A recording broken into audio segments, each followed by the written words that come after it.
آج تراویح میں سورہ اعراف کی تلاوت کی گئی۔ سورہ اعراف یہ پارے 8 کا دوسرا آدھا اور پارے 9 کا تقریباً پون پارہ ہوتا ہے، تو تقریباً سوا پارے کی آج تلاوت کی گئی۔ سورہ اعراف کے ختم ہونے میں لگ بھگ 3 رکوع اور باقی۔ سورہ اعراف اس میں بھی حق تعالی شانہ نے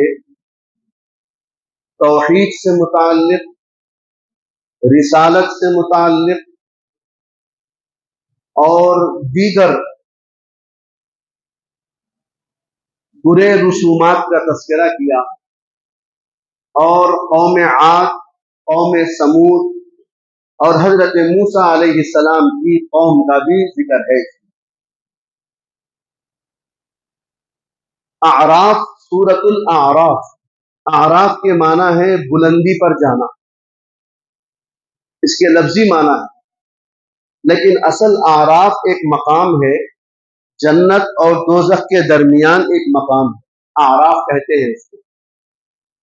وَبَيْنَهُمَا حجاب، جنت اور دوزخ کے درمیان ایک پردہ ہے، اس مقام کو اعراف کہتے ہیں۔ اللہ تعالیٰ وہاں پر چند لوگوں کو رکھے گا جن کے برائی بھی برابر، اعمال، نیک اعمال بھی برابر ہوں گے۔ میچ ڈرا ہو جاتا نا تو پھر کچھ نہ کچھ اس کی شکل نکلتی، تو اللہ تعالیٰ بھی اعراف کے مقام پر لوگوں کو رکھیں گے۔ وہ لوگ جنت کو دیکھ کر اللہ میاں سے مانگتے رہیں گے جنت، دوزخ کو دیکھ کر اللہ میاں سے پناہ مانگتے رہیں گے۔ ایک مدت تک اللہ پاک رکھیں گے، اس کے بعد میں ان لوگوں کو جنت میں ڈالیں گے۔ اس مقام کا نام ہے اعراف۔ اس وجہ سے اس سورت کا نام اعراف رکھا گیا۔ اس میں ایک آیت آئی، یا بنی آدم قد انزلنا علیکم لباسا یواری سوآتکم ورشا۔ اللہ تعالیٰ نے ارشاد فرمایا، اے ابن آدم، ہم نے تمہارے لیے لباس متعین کیا تاکہ تمہارے اندر حسن آ جائے، خوبصورتی آ جائے۔ وَلِبَاسُ التَّقْوَىٰ، اور تقوی کا لباس یہ بھی بہتر ہے، یہ بہتر ہے۔ اس آیت کے ذیل میں اصل میں ایک واقعہ ہے۔ وہ واقعہ یہ ہے، مشرکین مکہ کے اندر ایک رسم یہ تھی، جو خانہ کعبہ کے اطراف لوگ بسے رہتے تھے، ان لوگوں کو کہتے تھے اہل حمص۔ حمص یعنی خانہ کعبہ کی صاف صفائی، اس مسجد کا پانی، جھاڑو، اس کی صاف صفائی کا خیال رکھنے والے لوگ تھے۔ وہ لوگ یہ سمجھتے تھے کہ ہم ہی حقدار ہیں اس خانہ کعبہ کے، لہذا وہ لوگ کپڑے پہن کے خانہ کعبہ کا طواف کرتے تھے۔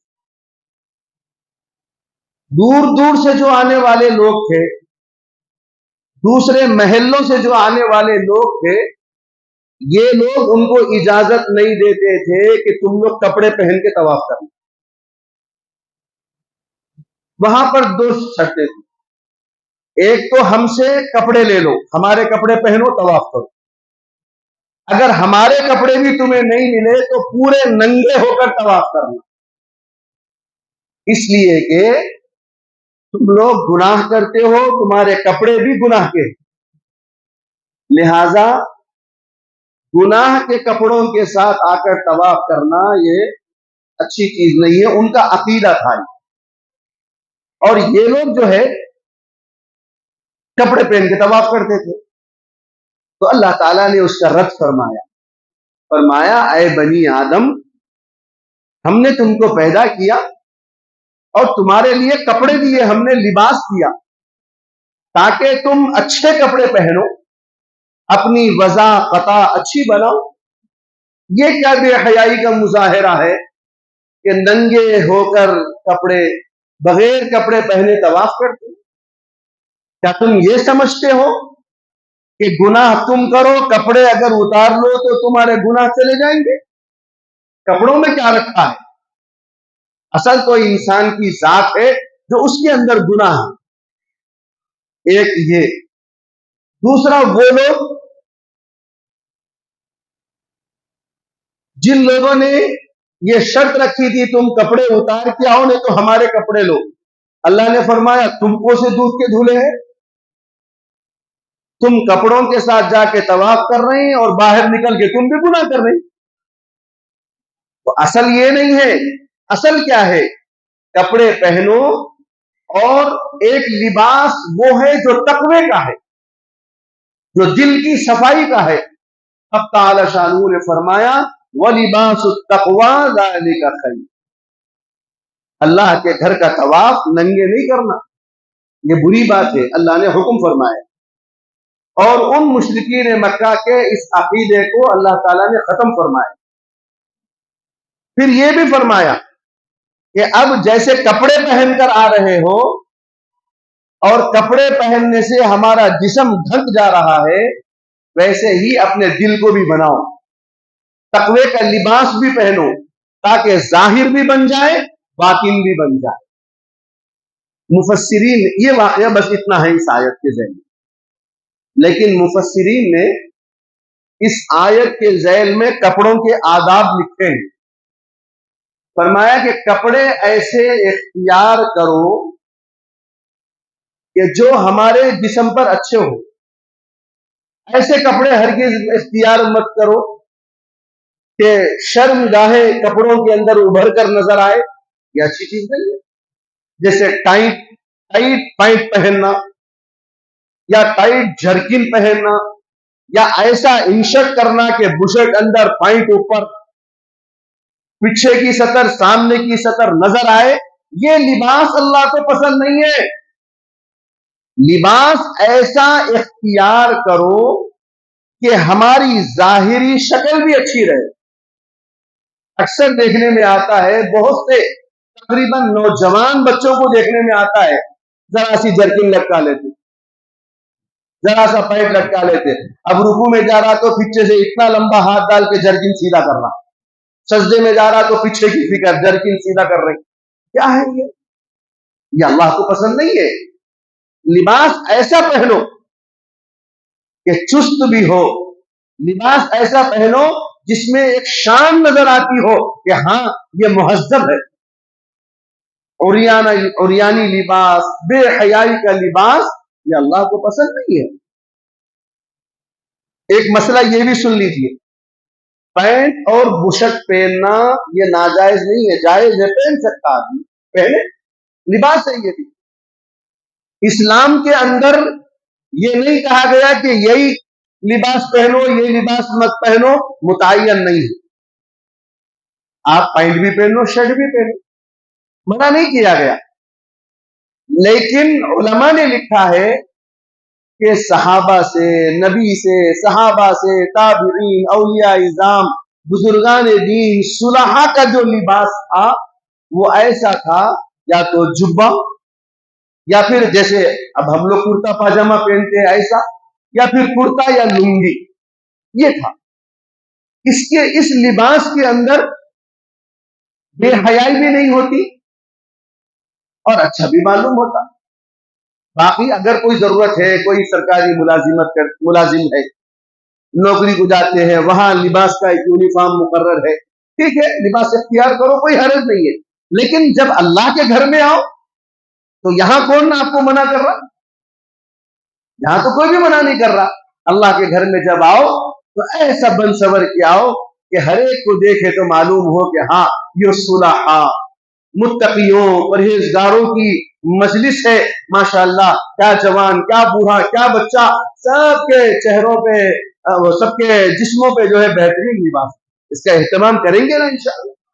عام طور پر میں ایک مشورہ دیتا ہوں کہ ہم لوگ عید و براتوں کو کپڑے سہلاتے ہیں، ایک مرتبہ کیا کرو، عید پر پینٹ بشرٹ کے بجائے، جرکن پینٹ کے بجائے 2-3 جوڑے سلا لو کرتا پائجامہ، وہ سلا لو۔ آپ یہ کرو بھائی کہ جمعے کے اندر ہم نماز کو آ رہے، کرتا پائجامہ پہن کے جائیں گے، 5 وقت نماز کو جا رہے۔ میں نے بہت سارے لوگوں کو دیکھا